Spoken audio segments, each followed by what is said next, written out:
नमस्कार। आकाशवाणी कटक आंचलिक संवाद पढ़ुछंती मलय रंजन मिश्र। देशर सबु सांविधानिक प्रतिष्ठान संविधान आधारित चिंताधारा सहित कार्य करिबा उपरे प्रधान विचारपति जस्टिस सूर्यकांत गुरुत्व प्रदान करिसेंती। से कहिसेंती एहा द्वारा न्यायिक प्रक्रिया एवं कोर्ट निष्पत्ति नागरिकंक पाखरे तांको निज भाषारे पहुंची पारिबो। खूब शीघ्र देशरे भाषा संपर्कित सांविधानिक व्यवस्था कार्यकारी हेबो बोली से आशा व्यक्त करिसेंती। 16टी भाषारे सुप्रीमकोर्टक राय एबे अनुवादित हेउछि बोली से कहिसेंती। मोटरयान आईन अनुଯାयी वैध प्रदूषण प्रमाणपत्र नथिबा गाड़ीगुड़िक पेट्रोल और डिजेल प्रदान कराजिब नाही। वृद्धि पाउथिबा वायु प्रदूषण परिस्थिति को दृष्टि रखी परिवहन विभाग पक्षरु एही निष्पत्ति निया जाइछि। विभाग पक्षरु ए संक्रांत रे एक निर्देशनामा जारी करा जाइछि। तैल विक्रय कंपानीगुड़िक एही निष्पत्ति कड़ाकड़ी भावे पालन करबाको विभाग पक्षरु चिठी माध्यमरे कुहा जाइछि। महानदी जलविवाद प्राधिकरणर कार्यकाल वृद्धि नहीं उभय ओडिशा और छत्तीसगढ़ सरकार प्रस्ताव आगत करने को प्राधिकरण अध्यक्ष विचारपति बेला एम त्रिवेदी परामर्श देइछन्ति। विचारपति त्रिवेदी अध्यक्षतार गठित 3 जणिया खंडपीठ गतकाली एही मामलार शुणाणी अवसर में उभय राज्य एथिपाई सहमति प्रकाश करिसेंति। आसंता एप्रिल मास 12 तारिख में प्राधिकरणर कार्यकाल शेष हेबो। महानदी जलबंटनर आपोष समाधान लक्ष्य नहीं ओडिशा सरकारक भली एक राज्यस्तरीय कमिटी गठन करने छत्तीसगढ़ सरकार को प्राधिकरण परामर्श देइथिबा एडवोकेट जनरल पीताम्बर आचार्य सूचना दैछन्ति। मामलार परवर्ती शुणाणी फेब्रुआरी 7 तारिख को धार्य होइछि। जातीय जल प्रकल्प राज्यर अधिक नदी को सामिल करने ने एक प्रस्ताव पठाइबाकू केन्द्र बंदर जहाज और जलपथ मंत्रालय राज्य सरकार को परामर्श देइछन्ति। मंत्रालयर सचिव विजय कुमार राज्य मुख्य शासन सचिव मनोज आहूजा को एने एक चिठी लिखिछन्ति। राज्यर किछि प्रमुख नदी को एही प्रकल्प रे सामिल करा जाइछि। तेबे एथिरे सामिल हेबा नै संभावना थिबा राज्यर आउ किछि जलपथ संपर्क रे विवरणी दाखल करबाकू मंत्रालय राज्य सरकार को कहिछि। कोरापुट कॉफी विश्व एक भिन्न परिचय सृष्टि करिपारिछि बोली खाद्य जोगाण मंत्री कृष्णचंद्र पात्र कहिसेंति।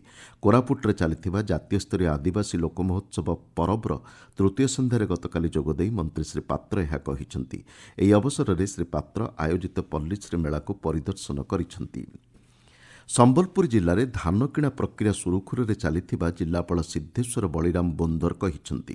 तृतीय पर्यायर 600 चाषी को टोकन प्रदान करा जाइछि। सेमाने 150 क्विंटाल अधिक धान बिक्री करबा नै पंजीकरण करिसेंति। जिलापाल कहिसेंति गत वर्ष तुलन में चलित वर्ष धान बिक्री नै 4000 अधिक चाषी पंजीकरण करिसेंति।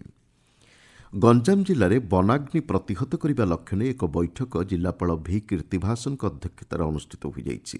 छत्रपुर स्थित जिलापाल सम्मिलनी कक्ष अनुष्ठित यह बैठक में 5टी जाक डिविजनर पदाधिकारी जोगदे वनाग्निर कारण और यह प्रतिहत करने लक्ष्य ने ग्रहण करा पदक्षेपगुड़िक उपर मत विनिमय करिसेंति। मानसिक चाप ह्रास एवं अंतर्निहित शांति ପାଇଁ ଧ୍ୟାନର ଉପକାରିତା ସମ୍ପର୍କରେ ସଚେତନତା ସୃଷ୍ଟି ଲକ୍ଷ୍ୟରେ ଆଜି ବିଶ୍ୱ ଧ୍ୟାନ ଦିବସ ପାଳନ କରାଯାଉଛି। ଗତବର୍ଷ ପ୍ରଥମ ଥର ପାଇଁ ଦିବସ ପାଳିତ ହୋଇଥିଲା। ଚଳିତ ବର୍ଷର ବିଷୟବସ୍ତୁ ରହିଛି ଆଭ୍ୟନ୍ତରୀଣ ଶାନ୍ତି ବିଶ୍ୱ ସମନ୍ୱୟ ଏବଂ ବିଶ୍ୱକୁ ସୁସ୍ଥ ରଖିବା ଲାଗି ନିଜସ୍ୱ ଉଦ୍ୟମ। ଏହି ଅବସରରେ ବିଭିନ୍ନ କାର୍ଯ୍ୟକ୍ରମର ଆୟୋଜନ କରାଯାଇଛି। भद्रक जिला बीजेपी पक्षर एक जनजागरण कार्यक्रम अनुष्ठित हो जाइछि।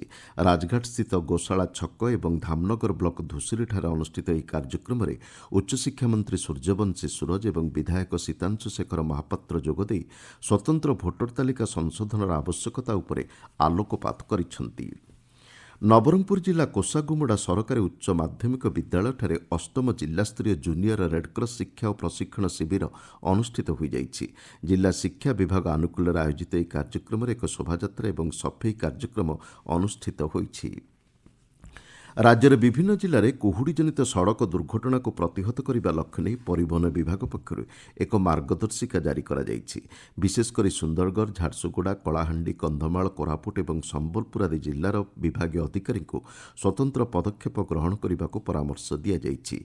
कुहुड़ी समय गाड़ी चलाचल नहीं केतेक स्वतंत्र नियम पालन करने को विभाग पक्षर जनसाधारण को मार्गदर्शिका माध्यम अवगत करा जाइछि।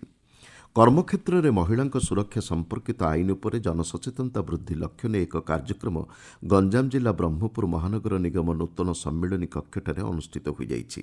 ମହାନଗର ନିଗମ ମେୟର ସଂଘମିତ୍ରା ଦଳେଇଙ୍କ ନିର୍ଦ୍ଦେଶରେ ଆୟୋଜିତ ଏହି କାର୍ଯ୍ୟକ୍ରମରେ କର୍ମକ୍ଷେତ୍ରରେ ମହିଳାଙ୍କ ସୁରକ୍ଷା ନେଇ ରହିଥିବା ଆଇନର ବିଭିନ୍ନ ଦିଗ ଉପରେ ଆଲୋଚନା ହୋଇଛି। ଆଞ୍ଚଳିକ ସମ୍ବାଦ ବର୍ତ୍ତମାନ ପାଇଁ ଏତିକିରେ ଶେଷ ହେଲା। ଆମର ପରବର୍ତ୍ତୀ ଆଞ୍ଚଳିକ ସମ୍ବାଦ ଶୁଣିପାରିବେ ଅପରାହ୍ନ 2:32 ମିନିଟ୍ରେ।